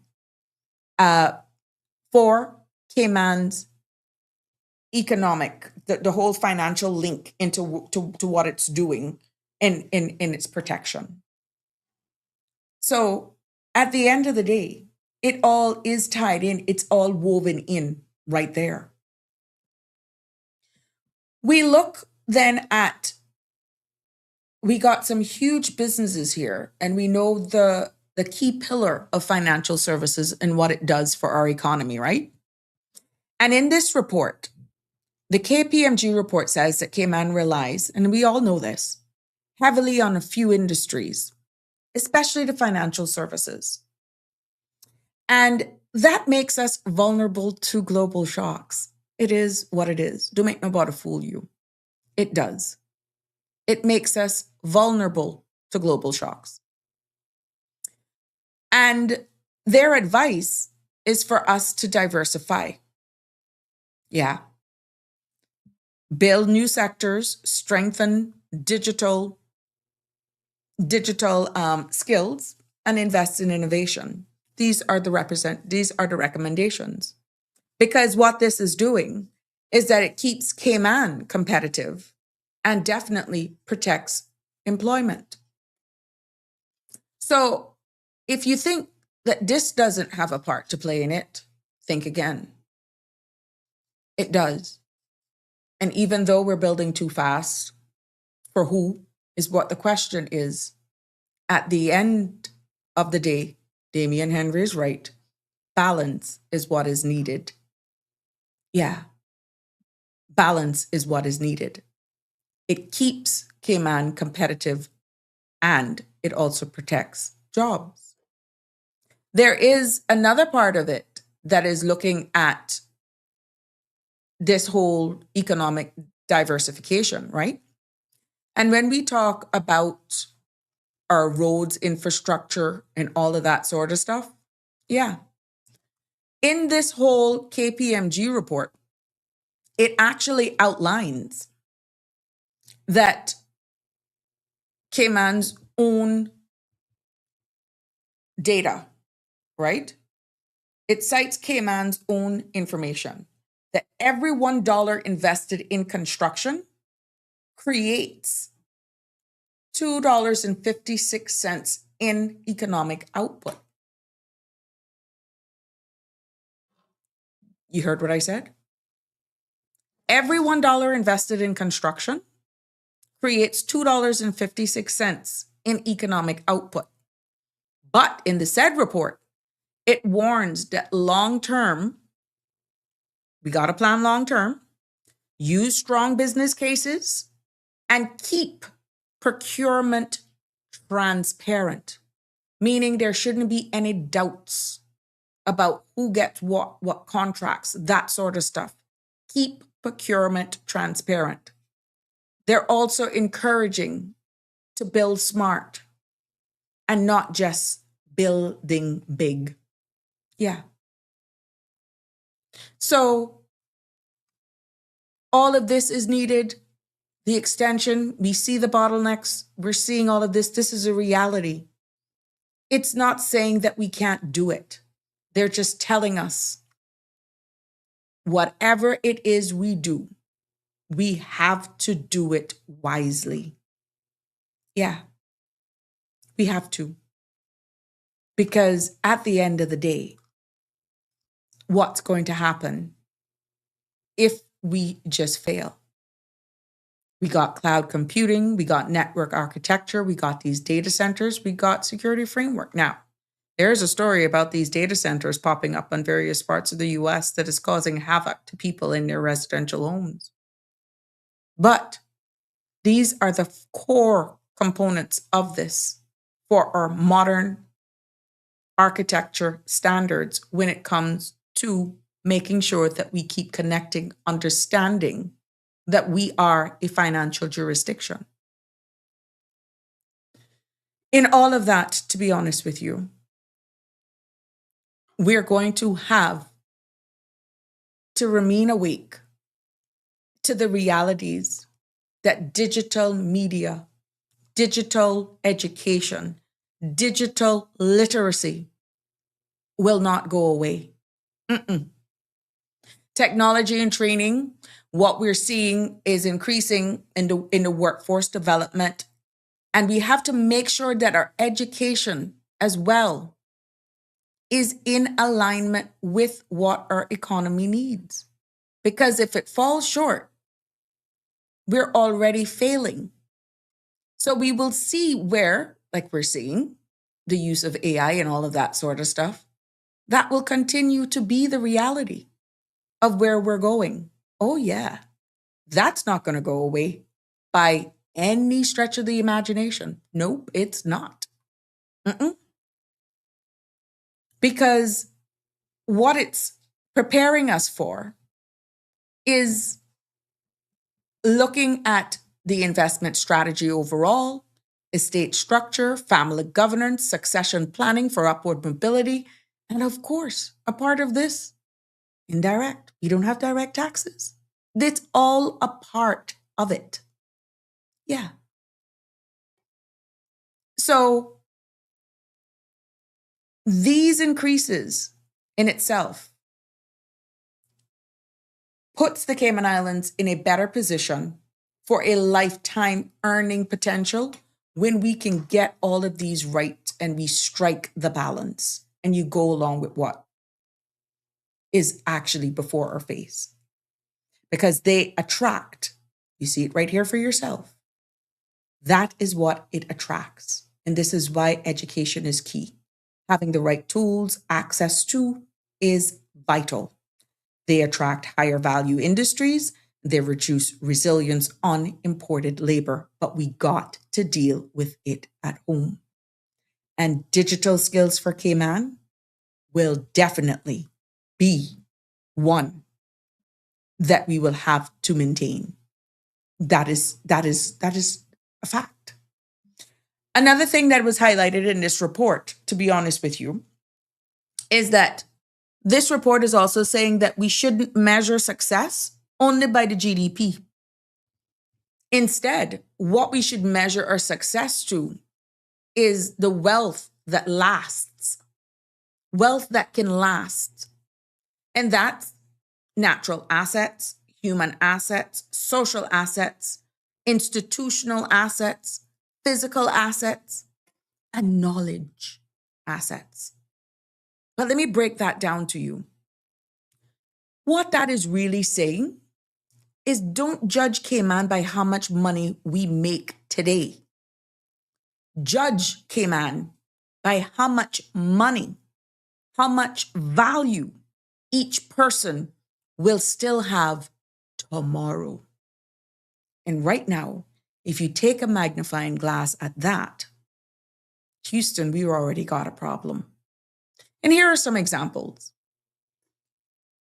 A coral reef is a productive asset. Affordable housing is a productive asset. Digital skills are a productive asset. Income disappears, assets, in this case, will keep paying off. You see how it's coming around in full circle? These are just clear examples. Yeah. This report also says that what we are doing, that we can actually grow stronger if we work much closer together. And in simple terms, what that meant, because I had to go look that up. Small islands can act like big islands or bigger countries when they team up. We can look at examples such as shared climate data, joint procurement issues, shared infrastructure expertise. This is just broad brush because we're just not limiting ourselves to here, right? And we can also look at collaboration and how that can save money and build resilience as well. So it is not just at surface level. And the mere fact that they actually went here is key. The huge takeaway from all of this is that whatever we are building here at home needs to be able to stand the test of time and build wealth that lasts, not something that would fade away by shocks. I hope that I was able to give you some glimpse or some sort of narrative in that without a producer in the back doing these slides. It kind of complicated what I was trying to get across to you in message. But there's another paragraph in that report that I'll share with you tomorrow as we kick off tomorrow's Sabrina Speaks that will bring this hopefully around in full circle, that you can get a clearer understanding and a better trajectory as to where we're going. Friends, if you hadn't taken the opportunity to read that report, I suggest you do, because it is blowing the whistle and is blowing loud. Now, is this the trajectory that we're seeing unfolding before our eyes? But you, as members of civil society, cannot connect the dots because you've not broken it down or gotten it explained to you as granular as I'm trying to do. So it's not making sense when it appears we're going in one direction, but it's not adding up. These reports shouldn't just be reports on a shelf. And from what is being sounded out loud here in this KPMG report, it is obvious that the alarm bells are sounding and they're in total alignment with protecting us, the people, but also measuring one's success is not just by how much you make, but how much and who, what we invest in, being able to last no matter what we're faced with. I will leave you there this evening, and I want to thank you all for staying with me. For all of those who will be joining this live or watching this episode after it has ended, I want to thank you for visiting my page. I welcome you back. Please don't forget to follow, like, share, and subscribe if you're enjoying the content that we're sharing here with you as we continue to build in this space, grow and learn, and put an awareness on things that matter. And if you think they didn't before, I hope that based on what little you have heard today, that it will spark you to dig a little bit deeper and not run for the first thing you hear without being fully informed in order to understand exactly where we're headed. I don't have all of the solutions, and I'm definitely not the expert, but I do take time to read these reports, break it down as best as I can, and of course, I use AI to help me. But I know it ain't no foolishness that it's giving me, because it's all adding up to what the report is being said at the end of the day. As I take the last comments here, our closest neighbor is Jamaica and is 40 times in size, in population and size. Take notes. From their situation as a smaller demographic can add in our economic growth. Yeah. Good morning to you, Connie. I know it's a new day over there for you. Thank you for staying up with us. I'm wishing you a blessed Thursday. You're a day ahead of us. And just hug that little bundle of joy for us, for sure.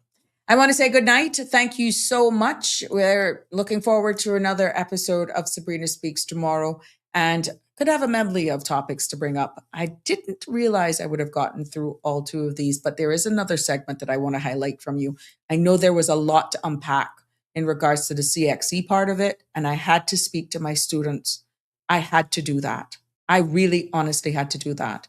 And to bring an awareness to this KPMG report and highlight one particular area that made me scratch my head and said, I wonder if we've been getting it wrong all along.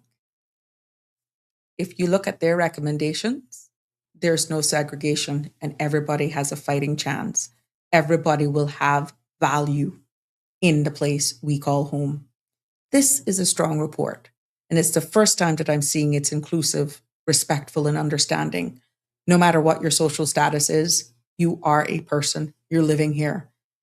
Climate change, looking at protecting our environment, our resources, and all that sort of stuff. Hey, it puts a total different meaning on sustainability for sure. I challenge you. Go look at the report yourself as we continue to bring it here and keeping it real and live, but it's not possible without your continued support. Please do have a good night and see you tomorrow. Love you lots. God bless. Take care. That's a wrap for today's edition of Sabrina Speaks. Thank you for tuning in and for being part of the conversation. Remember, the dialogue doesn't stop here. Stay engaged, stay informed, and most importantly, stay empowered. We'll be back tomorrow at 5 p.m., same time, same place, right here on CMR TV and radio, where your voice matters and your truth is heard. Until then, Cayman, take care of yourself and each other. That's it for today's edition of Sabrina Speaks, where your voice matters, your story counts, and your truth is always welcome. Join us weekdays from 5 until 6:30 p.m. right here on CMR TV as we dive into the topics that matter most to you. Catch the show live or on demand at cmrtv.com. And don't forget to follow us on Facebook, YouTube, and Instagram so you never miss a moment. Until next time, stay informed, stay engaged, and always speak your truth.